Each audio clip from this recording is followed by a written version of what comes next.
Good morning students. Previous lecture में हमने chapter number 2 किया था फिज़िकल एजुकेशन का। आज हम स्टार्ट करने जा रहे हैं chapter number 3, effects of narcotics on sports ability. Narcotics का स्पोर्ट्स एबिलिटी पे क्या असर होता है। नारकोटिक्स होता है नशा, नशीले पदार्थ। Man has been making use of intoxicant right from the early time.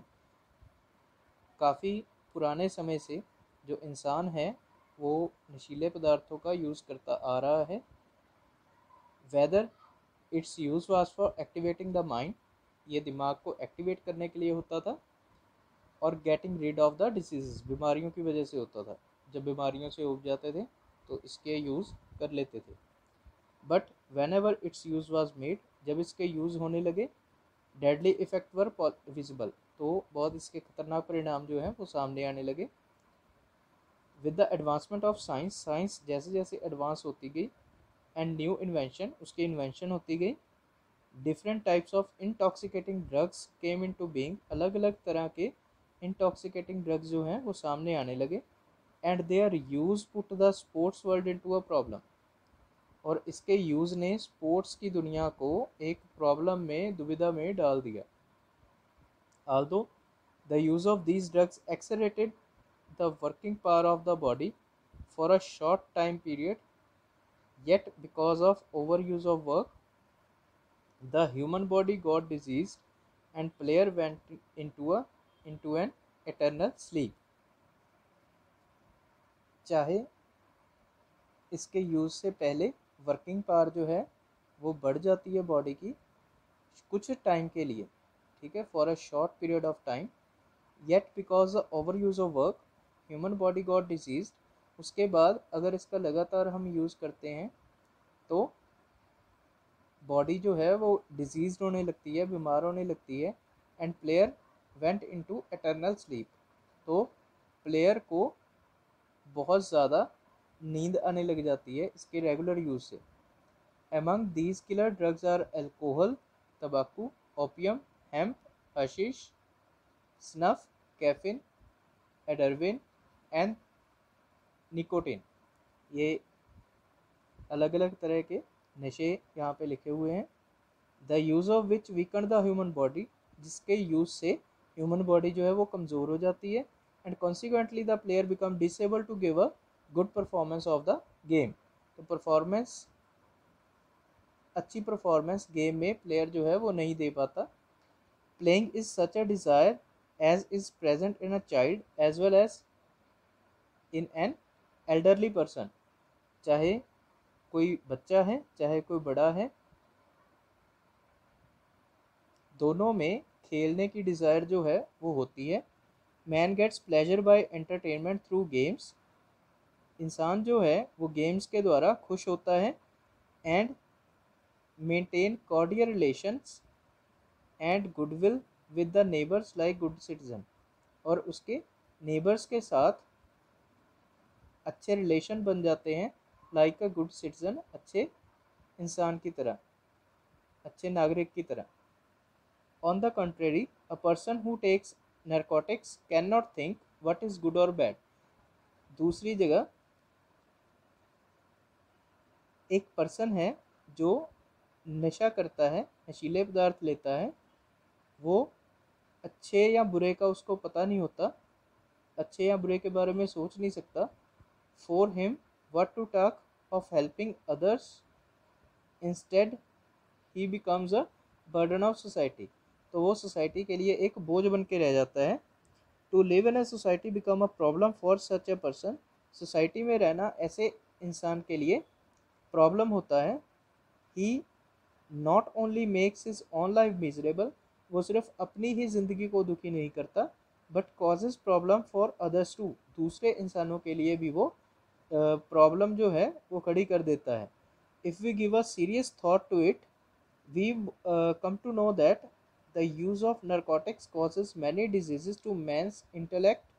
मतलब इंसान के, अगर हम देखें तो इंसान के दिमाग पर, उसके डाइजेशन पर, muscles, heart, blood and lungs, इन सभी पे उसका नारकोटिक्स का बुरा असर पड़ता है। A player who uses drugs looks out of place. He does not have any glow on his face. उसके जो ड्रग्स वगैरह लेता है प्लेयर, उसके चेहरे पे कोई ग्लो नहीं रहता. His feet stagger and he cannot maintain his mental balance. उसके जो पैर है वो अच्छी तरह से टिक नहीं पाते और उसका मेंटल बैलेंस भी नहीं होता.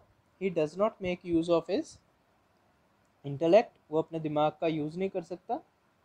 Instead he indulges the illogical argument. वो illogical argument करता है.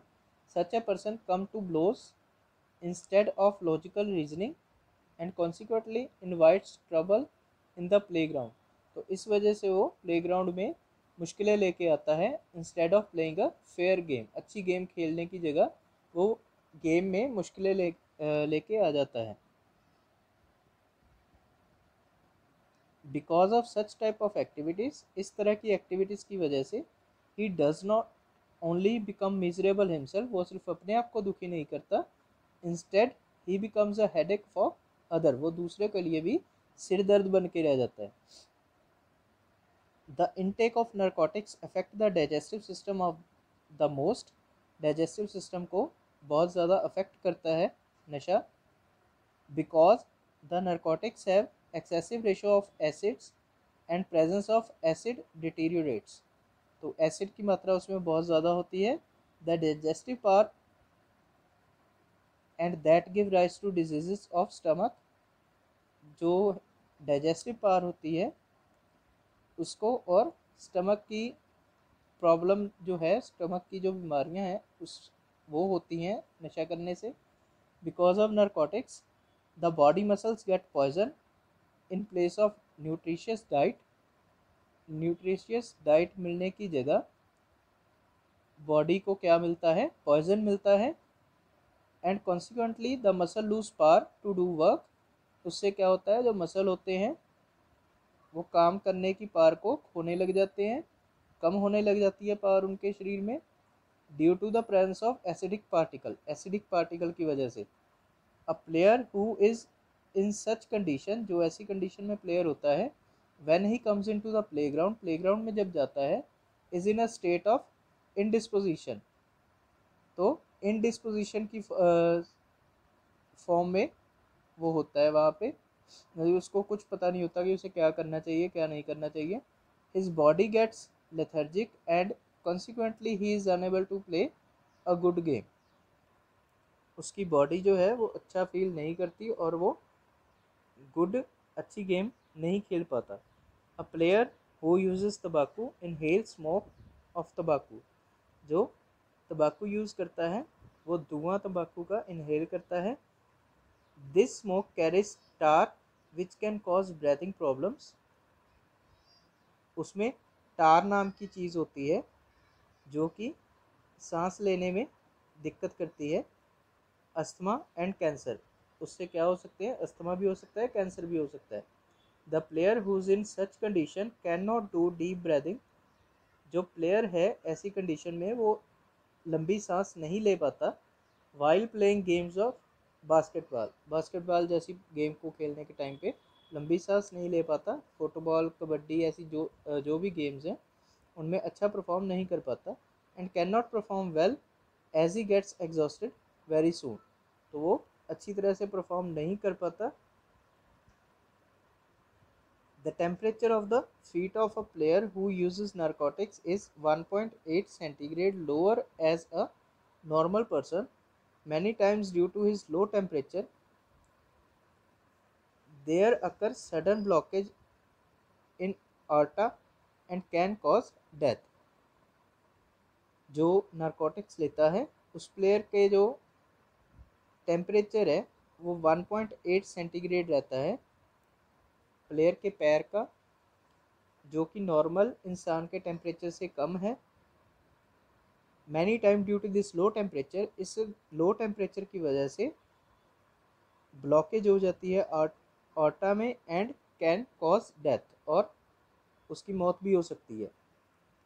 The use of narcotics affect mental capability of a person. He can not speak properly and stammers. He can not restrain himself. वो अच्छी तरह से जो नारकोटिक्स लेता है उसकी मेंटल कैपेबिलिटी जो है उस पर असर पड़ता है, वो अच्छी तरह से बोल नहीं सकता, अपने आप को रिस्ट्रेन नहीं कर पाता। A player under the effect of narcotics can neither think about the opportune movement in a game nor can he make best use of them। कोई अपॉर्चुनिटी होती है किसी गेम में उसको भी समझ नहीं पाता और ना ही उसका यूज़ कर पाता है। Basketball and volleyball are such games in which you are to prepare your team in accordance with the game of the opponent team। ये ऐसी गेम्स हैं जिसमें आपको आपकी ओपोनेंट टीम के हिसाब से अपनी टीम को प्रिपेयर करना होता है। A player who is under effect of intoxicants main devoid of such techniques. जिसने नशा किया होता है, जो नशे करता है, उस वो प्लेयर ऐसी टेक्निक्स को अच्छी तरह से समझा नहीं पाता and becomes a source of defeat for his team, और अपनी टीम की हार का वो जिम्मेवार होता है। तो इसके आगे हम नेक्स्ट लेक्चर में करेंगे। ठीक है जी, थैंक यू।